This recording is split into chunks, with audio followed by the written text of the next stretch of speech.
Let's actually hear it right from the horse's mouth. I have the BJP spokesperson Yamal Vyas with me. He just addressed a press conference. Let's get in a word from him. Sir, there are a lot of our sources that are telling us that there will be several names. The Patidar factor is a big name, a big factor in fact for deciding the chief minister as well. Nitin Patel's name is also coming up. Mansukh Mandaviya's name is also coming up. Could you give us a hint as to who will be named the chief minister and which way or what chatter really is going on in these meetings? See, for Bharatiya Janata Party, caste factor is not as important as giving each worker an appropriate work. So the names you mentioned, they are senior ministers in the union cabinet. One is a deputy chief minister. So there obviously their names would be mentioned. But the point is that the party leadership and the party MLAs, they will take the whole Gujarat scenario into consideration, and because of the coming elections in 15 months, we will have that at the back of our mind. And is it also campaign starting for BJP with revamping the Gujarat government altogether and giving a fresh start to the BJP campaign as well for 2022? See, this government has been doing a lot of good work. In the last 5 years, Mr. Rupani has done tremendous amount of work. And in the coming days, the new chief minister will continue what he has done and will do it with a different fresh ideas. So we are sure that the growth of Gujarat will get a new momentum. Since you're being very tight-lipped about it, could you talk to us about the process of it, that the MLA meeting will go on either tomorrow or day after? How will the procedure of it go on, and how will they be electing the chief minister? Who are the nominees for that as well? Well, the central leadership, the parliamentary board will meet in Delhi and they will declare the time of the meeting. The meeting will be held at the BJP office in Gujarat, at the same place. And that timing, once we are known, and the other thing they will decide is that who are the observers who are going to come from Delhi.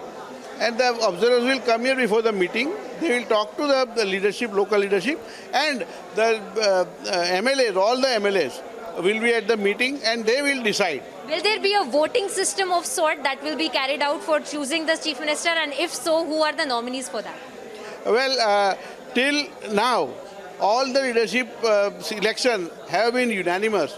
So technically there has to be a vote, but this is all unanimous because BJP is a very united party.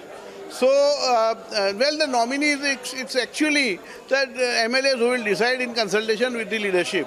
So there are no specific nominees as such, but I'm sure one senior worker will become the next chief minister of Gujarat. Thank you for talking to us so much. So as you heard it from Yamal Vyas himself, he's being extremely tight-lipped about who might be in this entire race for the chief minister and the deputy chief minister. But of course, there are some sources that are telling us about Nitin Patel's name, about Pradeep Singh Jadeja's name, because remember, the caste factor is a huge factor in this entire change of the leadership in Gujarat government, from Vijay Rupani to the next chief minister who will also be shaping the campaign for BJP to the run-up for the 2022 elections as well. So a very crucial standpoint where we're reporting from exactly, because a few minutes from now as well, as you asked for an update about Amit Shah as well, we were told that Amit Shah will be arriving here in Ahmedabad, and he in fact will be having a meeting with all of the central leadership, with all of the local leadership and the MLAs as well. And as Yamal Vyas, the spokesperson for the BJP, also told us that there will be a voting system of sort also that will be carried out in the MLA meeting that will be held either tomorrow or day after. He's of course being extremely tight-lipped about who the nominees will be, but the sources telling us about these names are the ones that are actually going to be considered to be voted upon and finally deciding upon who the chief minister and the deputy chief minister. And not only that, but also the added cabinet which will be reshuffled, and there will be several ministers that will be let go of as well from the cabinet itself. And apart from that, of course, new ministers, new MLAs will be added to the cabinet as well. So this is a huge campaigning, this is a huge standpoint from where BJP is here right now in Gujarat, because this is also shaping their campaign for the 2022 elections.